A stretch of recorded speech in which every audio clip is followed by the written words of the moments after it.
Guys, myself Neetu Gupta from NLS Bangalore. So let us start with the current affairs. In my previous sessions, I was discussing about the union and the states. Is it clear? So we were discussing about the main topic was revocation of article 370, means the special status which has been granted to state of Jammu and Kashmir under article 370 has been revoked. Now जब वो revoke हो गया, so what was the relation of Jammu and Kashmir with Indian Union? 370 का मैंने आपको बता दिया. There was one more article 35A जिसमें क्या डिफाइन किया है, परमानेंट रेजिडेंट्स कौन है. Is it clear? So what were the changes after article 370 has been revoked. We have discussed that. Then next we have discussed about the legislative councils. Legislative council क्या है, India में क्या है, उसको विधान परिषद भी बोलते हैं. उनके कॉन्स्टिट्यूशन क्या है कि किस तरह से उनको नॉमिनेट किया अपॉइंट किया जाता है, whether it is a permanent body और whether it is a temporary. तो ये परमानेंट बॉडी है. ये सिर्फ सिक्स स्टेट्स में है and that states are Bihar, Uttar Pradesh, Maharashtra, Karnataka, Andhra Pradesh, Telangana. Is it clear? So this was about the legislative council. उनकी क्वालिफिकेशंस के बारे में भी हमने डिस्कस किया था. Then we have discuss about the difference between legislative council and council of states और you can say Rajya Sabha. Now next main topic is status of pending of bills. See now when any bill is passed, वो दोनों houses में पास होता है. After that only, अगर एक भी house ने रिजेक्ट करने देन बिल पास नहीं होता है. Is it clear? So bill कब पास होता है? When it has been pass by both the houses. Now see, अगर बिल कोई भी स्टेट लेजिस्लेचर में पेंडिंग पड़ा हुआ है, ये जो आपका स्टेटस ऑफ पेंडिंग बिल्स है, डू सी आर्टिकल 196. आर्टिकल 196. सो अगर स्टेट लेजिस्लेचर में कोई बिल पेंडिंग पड़ा हुआ है, that bill does not lapse because of prorogation of the house. Now what do you mean by the prorogation of the house? Prorogation means when the session of the house comes to an end. Be clear? It does not dissolve. House को dissolve नहीं करते हैं, सिर्फ session end पे आता है. That is prorogation. Is it clear? So अगर state legislature means किसी भी हाउस में अगर बिल पेंडिंग पड़ा है, then that bill is not going to lapse only due to prorogation of the house. Is it clear? Now what happens when state assembly is dissolve. Bill pending पड़ा है एक house में, state assembly dissolve हो जाए तो उस bill का status क्या होगा? If you see article 196(4). अब इसमें क्या है आपका, अगर लेजिस्लेटिव काउंसिल में बिल पेंडिंग पड़ा है, इज इट क्लियर?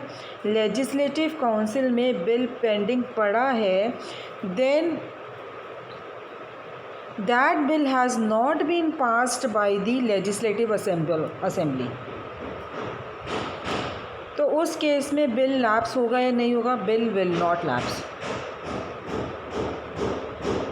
जब स्टेट असेंबली डिज़ोल्व हो जा रही है, मींस की लेजिस्लेटिव असेंबली आपकी डिज़ोल्व हो रही है, उस केस में bill it was pending in the legislative council which has not been passed by the legislative assembly, that bill will not lapse. Is it clear? Bill lapse नहीं करेगा. Then what article 196(5) says कि जो आपकी legislative assembly है उसमें bill pending पड़ा है या फिर उसने वो बिल पास कर दिया है लेजिस्लेटिव असेंबली ने, and that is pending in legislative council. Is it clear?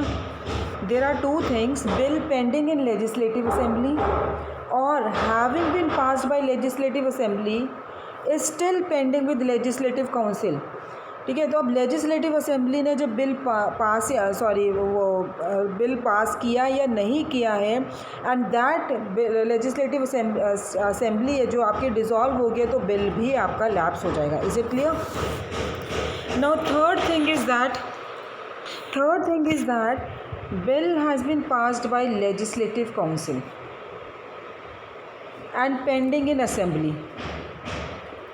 Pending in assembly, bill will lapse. Is it clear? Fourth one is that a bill passed by the legislative assembly, where there is only one house, और passed by both the houses and सिर्फ क्या है governor की या president की ascent मिल नहीं रह रही अभी, then bill will not lapse. Is it clear? I am repeating again कि बिल्स का क्या स्टेटस होता है जब आपकी स्टेट असेंबली डिसॉल्व हो जाए। तो 196(4) says bill if it is pending in the legislative council and has not been passed by legislative assembly and assembly dissolves then bill does not lapse.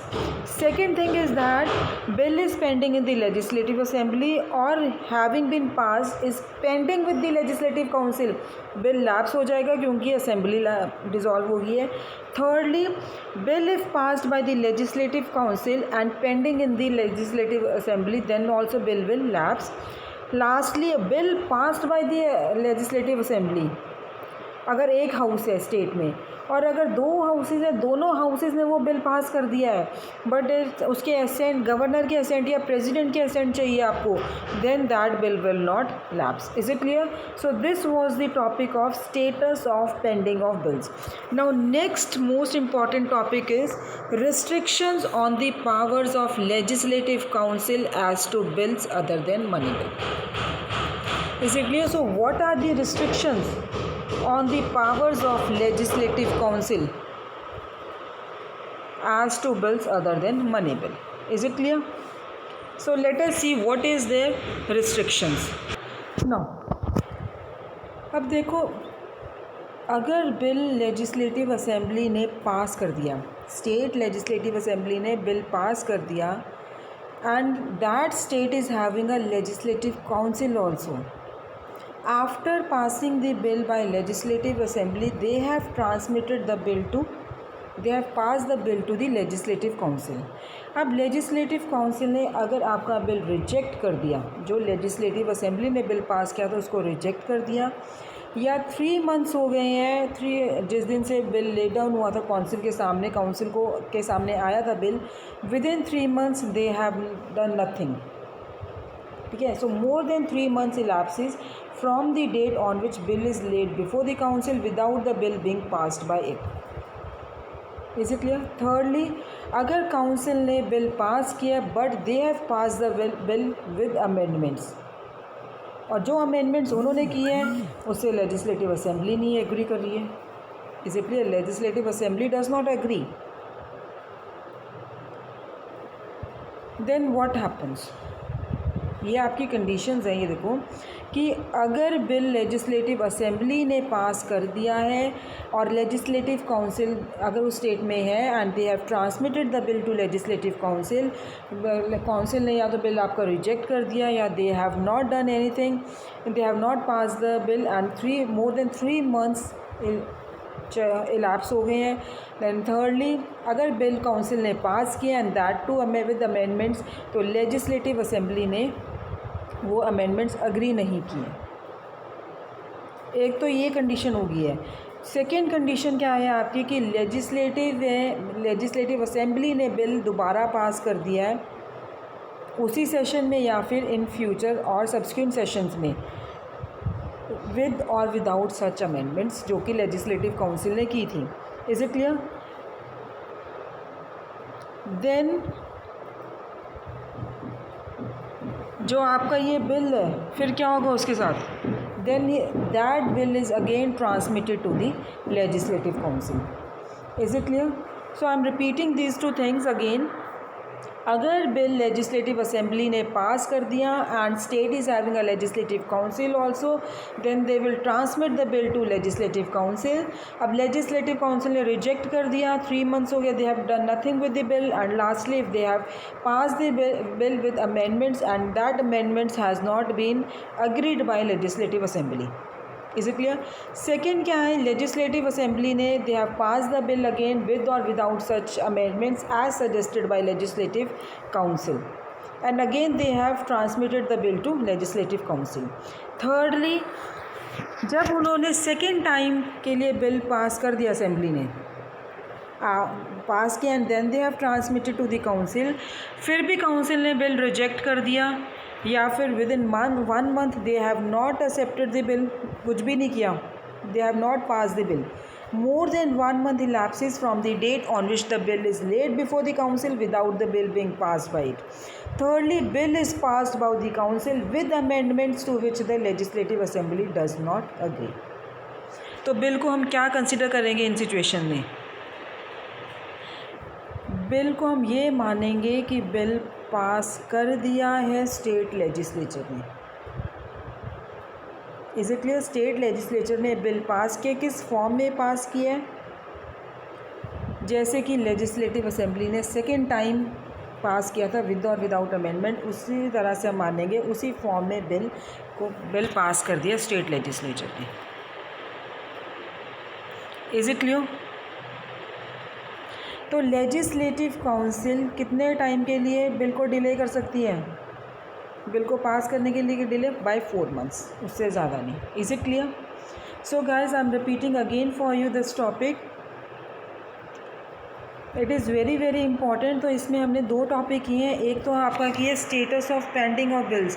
Then we have done restriction on the powers कि अगर bill legislative assembly ने pass कर दिया and there is a council also in the house, उन्होंने transmit कर दिया council को, what will happen अगर उन्होंने बिल रिजेक्ट कर दिया या विद अमेंडमेंट्स उन्होंने पास किया या 3 months में उन्होंने पास नहीं किया, या दोबारा अगर लेजिस्लेटिव असेंबली ने विद और विदाउट अमेंडमेंट्स बिल पास किया है, then again they have transmitted to the council.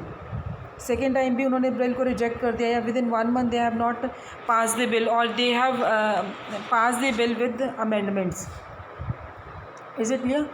Then the bill shall be deemed to have been passed by the state legislature in the form in which it was passed by the legislative assembly for the second time with such amendments have been made or suggested by legislative council. Is it clear? For the maximum, council can delay the passage of bill by 4 months.